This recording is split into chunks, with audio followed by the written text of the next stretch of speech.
याव थामथि बड'लेण्ड मुंख्लं ट्रफी टुर्नामेन्ट बेयाव खुंनाय जादों आरो जोबोद गोब्राब नाजानाय आरो खस्थ'नि गेजेरजों बिथांमोना सेथि नैथि आरो देग्लाय थामथि थारैनो बियो जोंनि थाखाय गोग्गाथाव आरो बाख्नायथाव मुंख्लंफोरखौ सुगुमिया खालामनाय बिथांमोननि मुङै बिथांमोननि आत्मबलिदान आरो बिथांमोननि जि समाज आरो हारिनि थाखाय बावसोमनाय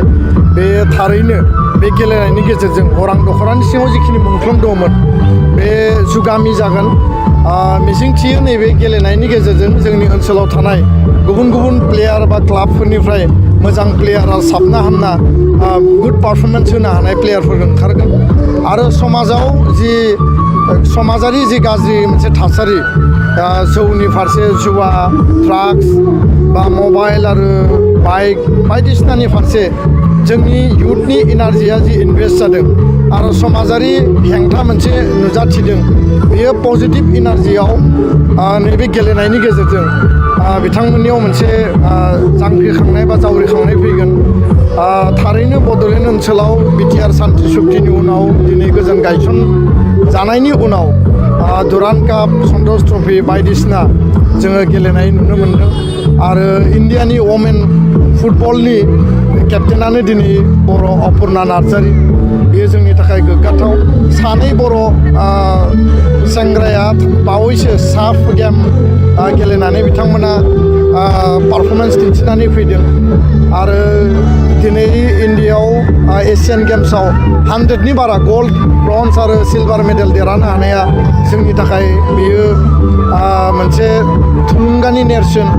आसामाव खेल महारन खालामनो नागिरदों गामि ओनसोलाव बा रिमट ओनसोलाव बे मोनसे जावरिखांनाय लाबोगोन आरो दुलाराय बर' फरायसा आफादा गोलाव समनिफ्रायनो बे इनिसियेटिभा दङमोन दिनै सरकारा बेखौ गावनि मोनसे एक्सन पइन्ट एजेन्डा हिसाबै लाफैदों बे जोंनि थाखाय जोङो बरायो नाथाय एबसुनि जि माहारि आरो समाज जि दानायनि जि हाबाफारि गेरेमसा माहारि दानायनि जि हाबाफारि बे कन्टिनिउ जागोन आरो मुंख्लंफोरनि जि बेसेन गोसा जा गावखौ बावसोमनाय बेखौ अराय जुगामि खालामनो थाखाय जोङो बिथांमोननि गोसोखांथियाव बेबायदि टुर्नामेन्टखौ जों कन्टिनिउ खालामगोन बेखिनि बाथ्राखौ आं फोरमायबाय गोजोन्थों। अरां आन्चलिक दख'रा दुलाराय बर' फरायसा आफादनि बानजायनायाव थामथि बड'लेण्ड मुंख्लं जोलुर बादायलायनाय बे बादायलायनाया फैयै फैयै दिनै जोबथा बादायनाय बे बादायनायाव मोननै टीमा खोब मोजाङैनो गेलेबाय आरो बिनि गेजेराव मोनसेया जाबाय मासबाद आन्चलिक स्पर्ट्स एस'सिएशन मोनसेया जाबाय सिफुं माबानि मा होनना बुङो सिफुं एफसि थेलामारानि बिसोर मोननैनि गेजेराव खोब मोजां मोनसे खेला जादों खोब कम्पिटिसन जादों रायजो राजाफ्रा नायनानै गोजोननाय मोनदों किन्तु खेलायाव जों मिथिगौ मोननै टीमा देरहानो हाया मोनसेल' टीमा देरहायो बेखायनो लास्टआव सिफुं दोलोआ एफसिया 2 गरसेयाव देरहानो हाबाय आं मोननैबो टीमखौ गोजोननाय बावहरदों जाय देरहादों बिथांमोननोबो जेननाय बिथांमोननोबो आंनि कंग्रेचुलेसन जासिबाय आरो आं साबायखर जासिनो सानो जे नैबे अरां आन्चलिक दख'रा एबसुनि बानजायनायाव जा मोनसे मुंख्लंफोरखौ गोसोखांनानै जोलुर बादायलायनाय होदों बे बादायलायनायाव जोंनि ओनसोलनि नैबे अरां ओनसोलनि गोबां रायजो राजाफोर फुटबल मोजां मोनग्रा जोलुर मोजां मोनग्रा रायजो राजाफोरा दिनै दोलै नोगोरै फैनानै हेफाजाब होफैदों आरो बिनि बादैबो दख'रा एबसुनि बारग' दैदेनगिरिफोराबो फैनानै हेफाजाब आरो मदद होदों नैबे ओनसोलनि समाज सिबियारि बिथांमोनाबो फैनानै गोबां हेफाजाब होदों गतिके आसा खालामो आरो जों नुनो मोनो जे जोंनि बिटिआर ओनसोलाव गेलेनायनि जे मोनसे हारिमुवा बांनायनिफ्राय बांबोबाय थादों बेखौ जों नोजोर होनो हायो आरो जों नोजोर होदों जे बिटिआरनि मानिजाथाव प्रमद बर'नि दैदेननाय बिटिआर सरकारनि गेजेरजों फुटबलखौ जे ओरैबायदि इम्पर्टेन्स होदों दिनै जों नुबाय जे मोनफ्रोमबो गामि गामि आन्चलिक भित्तियाव जिल्ला भित्तियाव फुटबल होदों आरो बे फुटबल होनायनि गेजेरजों जोंनि ओनसोलाव थानाय गामियाव थानाय गोरों गोरों गथ'फोरखौ जोङो state level national level international लेभेलाव जों खाबु होनायनि जि मोनसे बेबस्था बे बेबस्थाखौ जों लादों आरो बिटिआर सरकारा मोनसे मोजां थांखि लादों जे 40टा समस्तियावनो 40टा मिनि स्टेडियाम बानायनानै जोंनि गामियाव थानाय गेलेगिरिफोरखौ जाहाथे मोजां मोनसे गेलेनायनि सुबिदा होयो आरो गेलेनायनि सुबिदा होनायनि गेजेरजों बिटिआर सरकारा जोंनि ओनसोलाव थानाय साफ्रोमबो गेलेगिरिफोरनो हेफाजाब आरो मदद बेखौ जों होलांनो नागिरदों। फुटबलल' नङा, नैबे ओनसोलाव थानाय खेलानि जि मोनसे बारहावा, मोनफ्रोमबो गेलेनायनि मोनसे बारहावा, बेखौ बिटिआर सरकारा हेफाजाब आरो मदद होगोन। जों बेखौ नोजोर होबोबाय थादों। दा फैबाय थानाय समाव जोंनि ओनसोलखौ मोनसे फुटबल एबा गेलेनायनि हाब हिसाबै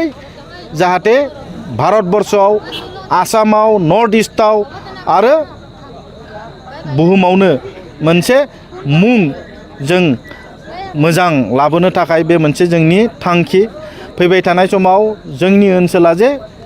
गेलेनायनि मोनसे गोख्रों ओनसोल, बे ओनसोलखौ जों स्वीकृति होनो थाखाय नैबे हाबाफारिखौ समाजनि दल संगठनफोरजों लोगो नांनानै सरकाराबो गासै बिथिंनिफ्रायबो हेफाजाब आरो मदद होलांबाय थागोन, बेखौ जों नोजोर बोदों। दखरा एबसुखौ जों साबायखर होदों। दुलाराय बर' फरायसा आफाद, अरां आन्चलिक दखरा एबसु, बिथांमोननि नाजानाया दिनै मोगथां महर मोनबाय आरो बिथांमोननि नाजानायावनो दिनै